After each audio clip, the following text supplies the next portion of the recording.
हज़रत मूसा अलैहिस्सलाम और फ़रून की दास्तान, हिदायत और गुरूर का अंजाम। बसम अल्लाह अर्रहमान अर्रहीम। मुहतरम सामीन, आज हम आपके सामने तारीख़ इंसानी के सबसे सबक आमोज़ वाक़या का तज़किरा करने जा रहे हैं। एक ऐसा वाक़या जो न सिर्फ़ कुरान पाक में बार बार ज़िक्र हुआ बल्कि तमाम आसमानी किताबों में इससे सबक हासिल करने की दावत दी गई। ये है हज़रत मूसा अलैहिस्सलाम और फ़रून की अबरतनाक दास्तान। ये क़िस्सा महज़ एक तारीख़ी वाक़या नहीं बल्कि गुरूर व तकब्बुर के अंजाम और सब्र व इस्तिक़ामत की अलामत है। आइए इस अजीम वाक़या को गौर से सुनते हैं। पैदाइश हज़रत मूसा अलैहिस्सलाम। मिस्र की सरज़मीन पर एक ज़ालिम बादशाह फ़रून हुकूमत करता था।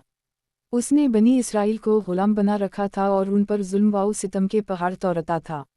एक रात उसने ख्वाब देखा कि बनी इसराइल के एक लड़के के हाथों इसकी सल्तनत तबाह हो जाएगी। ख्वाब की तबीर ये बताई गई कि बनी इसराइल में पैदा होने वाला एक लड़का इसकी हलाकत का सबब बनेगा। फ़रून ने हुक्म जारी किया कि बनी इसराइल के तमाम नौमौलूद लड़कों को कत्ल कर दिया जाए। इस जुल्म के आलम में हज़रत मूसा अलैहिस्सलाम पैदा हुए। अल्लाह ताला ने हज़रत मूसा अलैहिस्सलाम की वालिदा को इल्हाम किया कि बच्चे को संदूक में डालकर दरियाए नील में बहा दें। अल्लाह की कुदरत देखिए, वही संदूक फ़रून के महल के पास जा लगा। फ़रून की बीवी हज़रत आसिया अलैहिस्सलाम ने मूसा अलैहिस्सलाम को देखकर दिल में मोहब्बत पैदा कर ली और फ़रून को राज़ी करके इन्हें अपने बेटे के तौर पर पालने लगी। हज़रत मूसा अलैहिस्सलाम की जवानी और नबुवत। जब हज़रत मूसा अलैहिस्सलाम जवान हुए तो अल्लाह ताला ने इन्हें नबुवत अता फ़रमाई। अल्लाह ने इन्हें हुक्म दिया कि फ़रून के पास जाएं और उसे अल्लाह की तरफ बुलाएं। हज़रत मूसा अलैहिस्सलाम ने बड़े अदब से फ़रून को पैगाम हक़ सुनाया। ए फ़रून, अल्लाह वहदा ला शरीक की इबादत कर, उसका बंदा बिन जा और जुल्म सितम से बाज आ जा। लेकिन फ़रून गुरूर में बोला, मूसा, किया तो अपने रब की निशानी लेकर आया है, मैं ही तुम्हारा रिबाला हूँ।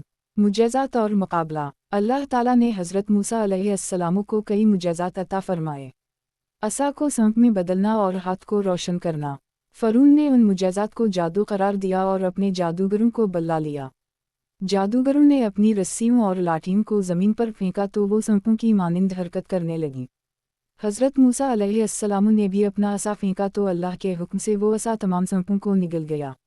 ये मंज़र देखकर जादूगर सजदे में गिर गए और बोले, हम रब अल-आलमीन पर ईमान लाए जो मूसा और हारून का रब है। फ़रून गुस्से में आग बबूला हो गया और कहने लगा कि तुम सबको कत्ल कर दूंगा। मगर ईमान वालों का दिल अल्लाह ने मजबूत कर दिया। बनी इसराइल की निजात और फ़रून की हलाकत। बिलाखिर अल्लाह ताला ने हज़रत मूसा अलैहिस्सलाम को हुक्म दिया कि बनी इसराइल को लेकर मिस्र से निकल जाएं। हज़रत मूसा अलैहिस्सलाम अपने साथियों के साथ रात के अंधेरे में निकल पड़े। फ़रून ने जब ये सुना तो अपनी फ़ौज के साथ उनके ताक़ब में निकला।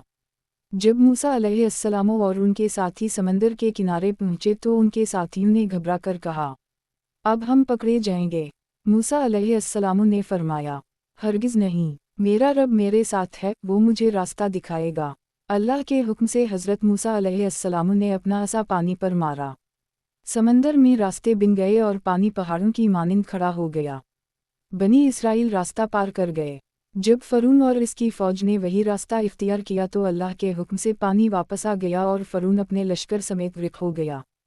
फ़रून का आखिरी अंजाम। डूबते हुए फ़रून ने कहा, मैं ईमान लाता हूँ कि कोई माबूद नहीं सिवा उसके जिस पर बनी इसराइल ईमान लाए। लेकिन अल्लाह ताला ने फरमाया, अब जबकि तो पहले नाफरमानी करता रहा और फसाद मचाता रहा, आज हम तेरे जिस्म को बचा लेंगे ताकि तो आइंदा आने वालों के लिए अबरत बिन जाए। और आज भी फ़रून का जिस्म मिस्र के अजाइब घर में मौजूद है ताकि दुनिया सबक हासिल करे। नतीजा और सबक। मुहतरम सामीन, हज़रत मूसा अलैहिस्सलाम और फ़रून की ये कहानी हमें सिखाती है कि गुरूर और तकब्बुर इंसान को हलाक कर देता है। अल्लाह ताला अपने बंदों की मदद ज़रूर फरमाता है। सब्र, इस्तिक़ामत और यकीन ही कामयाबी की कुंजी हैं। अल्लाह ताला हमें भी अपने नबियों के रास्ते पर चलने की तौफ़ीक़ अता फ़रमाए। आमीन।